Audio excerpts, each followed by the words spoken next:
This old-time radio program was originally aired live, long before the advent of high fidelity. As a result, you may detect an occasional surface noise or volume drop due to transmission problems so common to old radio. We hope, however, that any variance in audio quality will not take away from your pleasure in listening to this, one of the all-time favorite shows.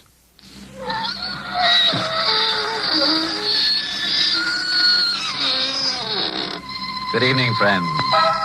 This is your host to welcome you through the creaking door into the inner sanctum. Say, let me tell you about the new soap opera I heard the other morning. It's a slippery little stanza called John's Other Coffin. This program poses the question, can the murderous husband be happy with the spirit of his dead wife? It seems everything went fine with his marriage till one night at dinner his wife asked him to pass the knife, which he did, right through her. Then he hit her body at the town bell. And that's where he made a big mistake. Because the next morning she told on him.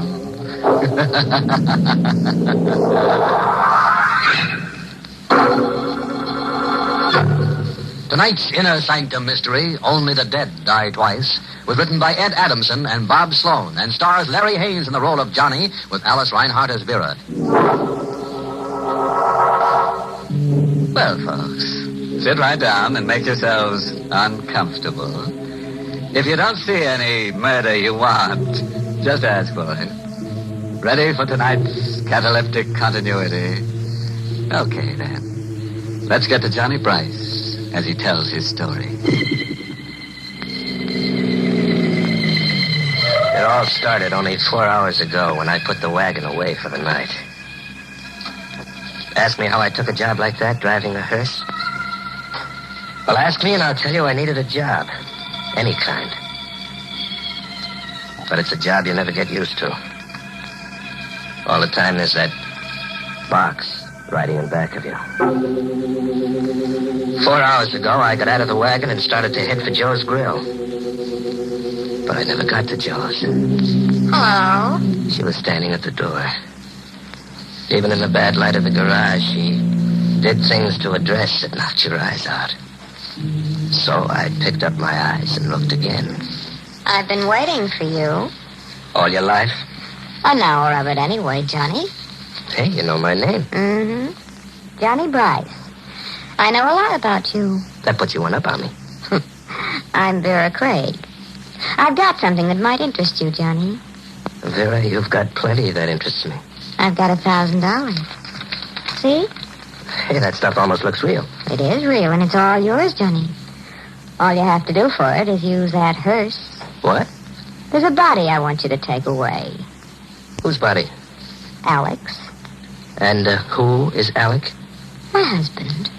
He's in our apartment. It's 23 Grove Street. Well, the parlor handles the orders. Why didn't you call them? I couldn't. Why not? My husband has been murdered. Oh. Then you call the cops. The cops like to know about things like that. I can't call the police. You see, I murdered Alec. You killed him? Yeah. I murdered my husband. You say that like you say, pass me the sugar. It wasn't hard. He was rotten mean. I'm not sorry. I've got to get rid of the body. All you have to do, Johnny, is to get it out of the apartment and bury it. Take it out? A dead body? That should be easy enough for you. I'm not touching anything dead. But you're used to death. It's around you all the time. Yeah, it's around me. That's the trouble. You think I like it? You won't do it for me. Not for anybody. Not even for this. I told you. Not even for $1,000. 1,000, Johnny. 10 $100 bills, see? Look, will you stop sticking that dough under my nose? You can do a lot with $1,000, Johnny. Will you stop it? Think of what 1,000 can do for you, Johnny. You say you don't like your job. I hate it. And you won't have to be sick with your work anymore. You can get away from it forever. Forever? This'll be the last time you'll have to drive a hearse. All you have to do is get rid of Alec's body. $1,000 all for you. It'll free you, Johnny. What do you say? $1,000. What do you think I say? I drove the wagon to the address Vera gave me and parked it in the side alley. The house was one of those broken-down brownstones. The halls were dingy and creepy. I was trying to find the door with the name Craig on it. The hall was so dark I didn't see him standing there. You looking for something, mister? What? Yeah, what's the matter, I scare you? What are you doing here? That's just what I was going to ask you. I don't like people sneaking around these halls. I'm the super. Oh, super. Yeah, what do you want here? Nothing. And then what are you looking at the doors for? I've been following you. Well, I'm trying to find a friend's apartment. Yeah, who's your friend? I can tell you the apartment. No, thanks. You don't have to bother. I can find it. Look, mister, I don't like the way you act. Maybe I should call a cop. A cop? Yeah, you heard me. Oh, look, you don't have to call a cop. I told you I'm looking for a friend. Yeah, but you still didn't tell me your friend's name. Okay, he's Alec Craig. Oh, Mr. Craig, eh? Well, why didn't you say so? That makes things different. Mr. Craig's apartment's up on the next floor. Rear of the hall. Rear of the hall. Thanks. Hey, wait a minute. Yeah? What is it? No use going up there. Mr. Craig ain't home. But I was... Yeah, he ain't home. He ain't been home all evening. If he was home, I'd have seen him come in, sure. Okay, then I'll talk to Mrs. Craig instead. Mrs. You can't do that, mister. He ain't married. There ain't no Mrs. Craig. What kind of a gag was this? The super said there wasn't any Mrs. Craig. Then who was Vera?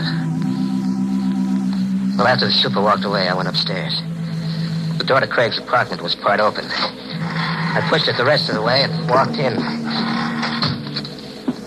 The living room was as cold and gloomy as a morgue. I wanted to turn and go out, but something kept pulling me. Ask me and I'll tell you it was death. You couldn't see it, but you knew it was there, and you couldn't make it let go of you.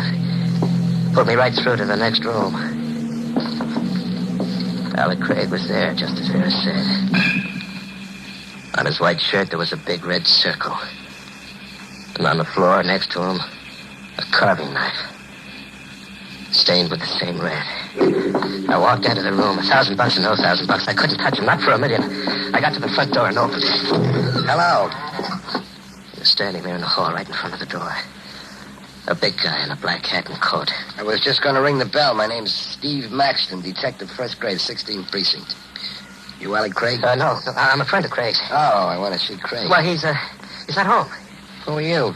Johnny Bryce. You're sure Bryce Craig isn't home? I just told you he was. Nobody's in there. Okay, then suppose you come inside with me. We'll wait for Craig. Well, he's not coming back tonight. Go on, do like I tell you. Get inside. What is this? What do you want with me? I just got a call to get over here. The guy who called said there was a murder. Murder? That's right. He said that Alec Craig was here in his apartment. Dead. If I had gotten out of that apartment a minute before, this never would have happened to me. But now I was stuck. I warn you, Bryce, don't try any phony moves. Oh, you got this wrong, Maxton. Somebody's playing a gag on me. Maybe. Craig isn't here. You can see nobody's here. We'll look in the next room. There wasn't a thing I could do. When we went into the room where Craig was, I kept my eyes straight ahead. I didn't want to look down and see him again. Yeah, I guess you were right, Bryce. Somebody was playing a gag on me. It wasn't possible. I couldn't believe it. There wasn't a body on the floor. There wasn't a murder knife. There wasn't a single trace of death. Baxter went out and left me there alone. I stood right on the spot where Craig's dead body had been. My head spinned around like one of those kids' tops that makes that whirling sound. The sound was my own voice asking myself 100 questions that didn't have any answers. And the whirling sound got worse and worse.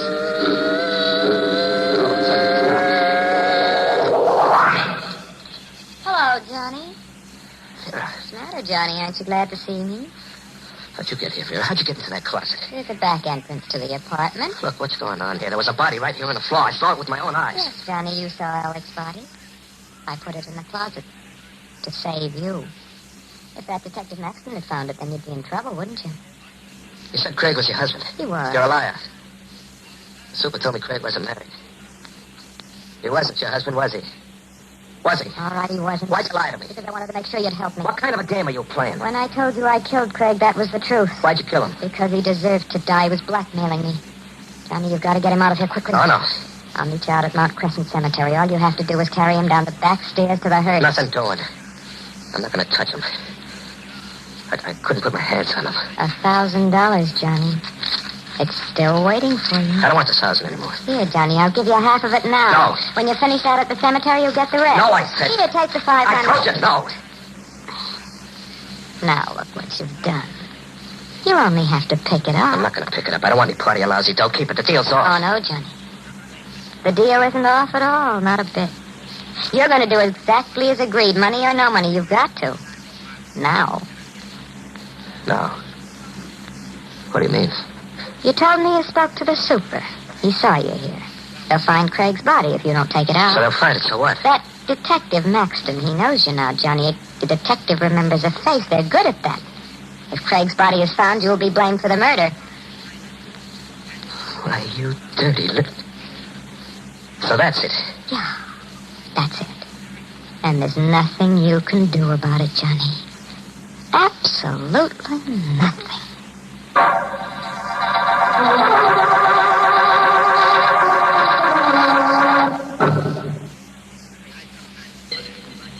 I carried Alan Craig down the back stairs to the wagon. I always thought the dead were cold and stiff. But they're not that way at all. Craig hung over my shoulder like a warm rag doll. And with each step down those dark stairs, he bounced. And his face touched mine.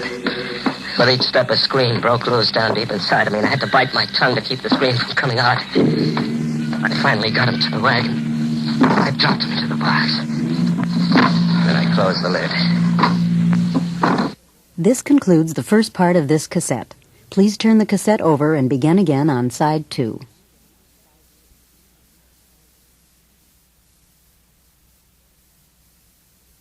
He was there in the box, but I could still feel his weight on my shoulder. His face brushing against mine. I shut the back door and walked to the front of the wagon. Where you going, What? Bryce? Maxton, I said, where you going? what are you doing here? And you still didn't answer my question. To the garage. I'm putting the wagon away for the night. You didn't tell me you drove a hearse. You didn't ask me. Didn't I? No. Well, then I guess I didn't ask. I was waiting out front. You didn't come out that way. Oh, there. Backstairs, I had my wagon parked here in the alley. And why didn't you go in through the back? Huh? You went in the front way. How did you know? Oh, maybe I was outside when you got here. Maxton, who are you? You saw my badge. I'm a cop. What do you got in that hearse? Just a box. What's in the box? Nothing. Sure? It's empty. And you wouldn't mind if I had a look. What? Let go of my I arm. tell you, the box is empty. What are you so nervous about? Your hand shaking like a leaf. Look at the box. I swear, there's nothing in it. That's what you said. What are you going to do? Nothing, Bryce. Like you said, the box is empty. I'll see you around sometime. Soon. Maxton walked out of the alley, got into a car, and drove off. What was the game they were playing, Vera, Maxton? Why did Maxton let me off so easy? I drove the wagon out of the alley and headed for Mount Crescent Cemetery, where Vera was supposed to be waiting. When I got to the River Drive, I started to breathe again. Well, I was lucky after all. I steered Maxton off. And I noticed there was a car behind me. I knew who it was, Maxton. That's why he let me off, so he could tail me. I slammed the gas down all the way. He stayed right behind, the same distance. There was a curve ahead. I ran at the turn and then cut off to the side of the road. I killed the lights and waited. Maxton's car whipped by. I got out of that fast and took a back road to my date with Vera at the cemetery.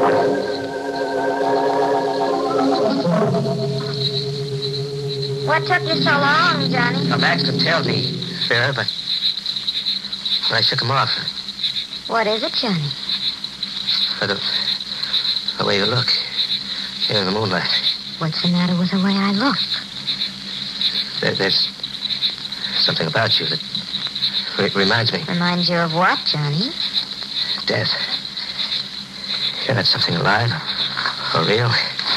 Here's the shovel. You'll dig the grave over there near that tree. No, I can't do it. I can't do any more. This way, Johnny. Stay where you are, Bryce. Maxton. Thought you got rid of me, eh? Maxton, believe me. I had nothing to do with it. It was all her idea. I didn't want to come out here. You picked a Lulu this time, Vera. So you found out, Steve. What are you going to do? What is this? A nice yellow Lulu. He tries to pin it all on you. What are you two talking about? So this is the spot where you two have been meeting. Meeting? Cut the act, Bryce. I don't get this. You're wasting your breath. That's not going to save you. I told my wife if I ever caught her.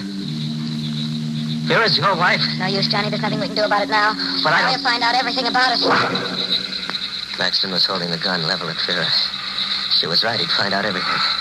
Craig's body was a few yards away in that wagon. I couldn't let Maxton find that body. I waited a second. I jumped out. I saw the gun fly out of his hand. I held him by the coat collar. He brought his right all the way around. I ducked just in time. Then I buried my fist in his middle. I heard the wind go out of him. Then he dropped to the ground. Come on, Vera. Let's get out of here. No, Johnny. He'll be around soon. We can't go yet, Johnny. Don't you see? See what? He'll find you. No matter where you go, he'll find you. I know him. You'll hang for Alec Craig's murder. But I didn't kill Craig. You did. We'll both hang. He'll fix it that way. You won't have a chance. Here. Take this. Gun? It's his. What do you want me to do? Take it, Johnny. You know what you've got to do. Kill him. Kill him? It's the only way out for you now. You've got to kill him. But I can't. I can't. All you do is pull the trigger. It's so simple. He shoved the gun into my hand.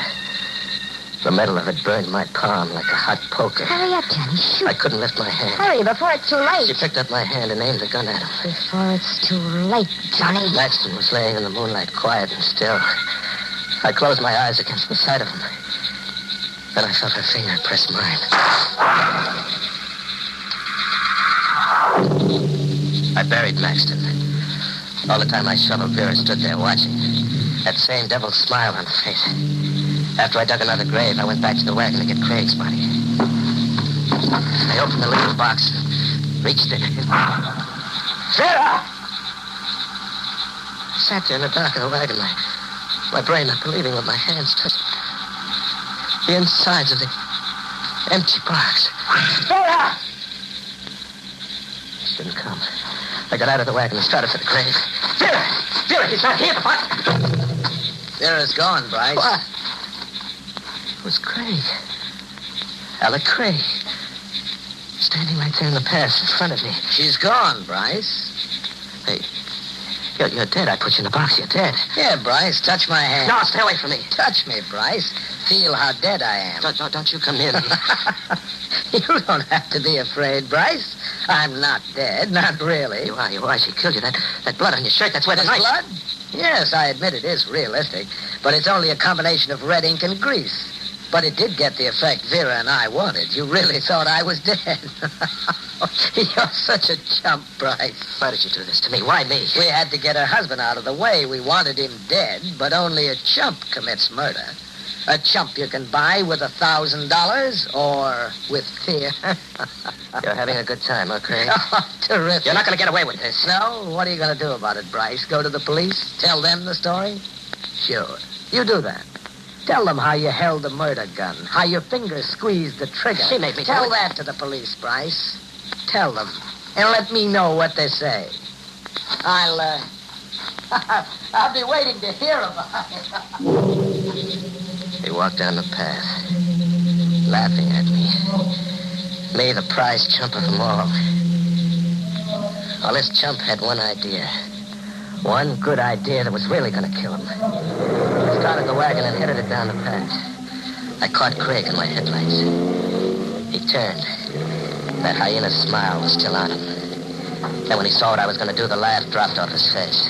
He jumped to the side of the path and ran up a hill. I drove right up after him. He twisted and turned, but I didn't let him out of the headlights. He was just getting to the tomb at the top of the hill when I stepped down all the way.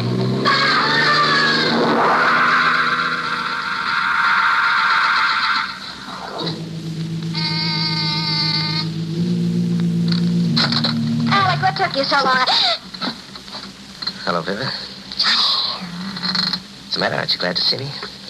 What are you doing here? We'll talk about it inside. There's nothing to talk I about. said I'm coming in. Get out of here. There's no way to treat an old friend. Craig told me all about it. How you framed me into the murder. Of course he told you. It was all my idea. Cute idea. Told you before, there's nothing we have to talk about it, so you might as well leave. You're expecting Craig, that right, Vera? None of your business now. Either you get out... Craig won't be here. What? He couldn't make it, Vera. On account of he's dead. That's right, good and dead. You should have heard him scream when the wagon hit him. You should have heard him, Vera. You're lying. You wouldn't do a thing like that. You're not a murderer. Sure I am, Vera. You made me a murderer. You remember this gun, don't you, Vera? Johnny, listen. All you do is pull the trigger. It's so simple, remember? Johnny, that's $1,000. Oh, yeah. I had $1,000. This is where I came in. You can have it now. I do a lot with $1,000. Right, Johnny, that's right. You can get away from everything you hate. You won't have to be near death anymore. You can be free of it forever. The phone. What are you... 1,000. Is it still all there, Vera? Yes, Johnny, yes, all of it, and it's yours now. You've earned it. Operator. The police. Police? Johnny, what are you doing? Why are you calling... Hello? My name's Johnny Bryce. I want to report a murder. Oh, you crazy fool. They'll hang you. The one who was killed? Her name is Vera Maxton. No. The address is 23 Grove Street. The killer? Sure. His name is Johnny Bryce. No, Yeah, that's right, me. Oh, I'll be waiting right here for you. Johnny, don't do it, please. You can have 1,000. Even more, 3,000, Johnny. 5. Listen, Johnny, even more than 5. I'll get you as much as you want. Anything. Suddenly, stop.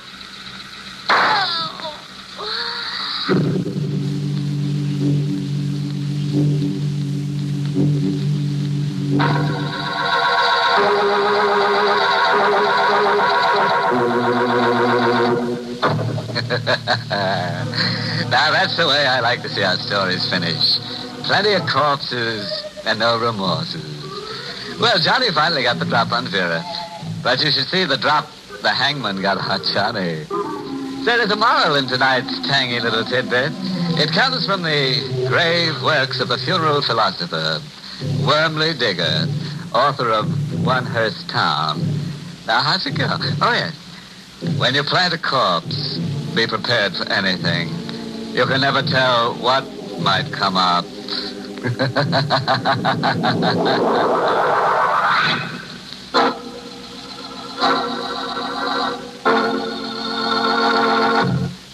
Good night. Pleasant dreams.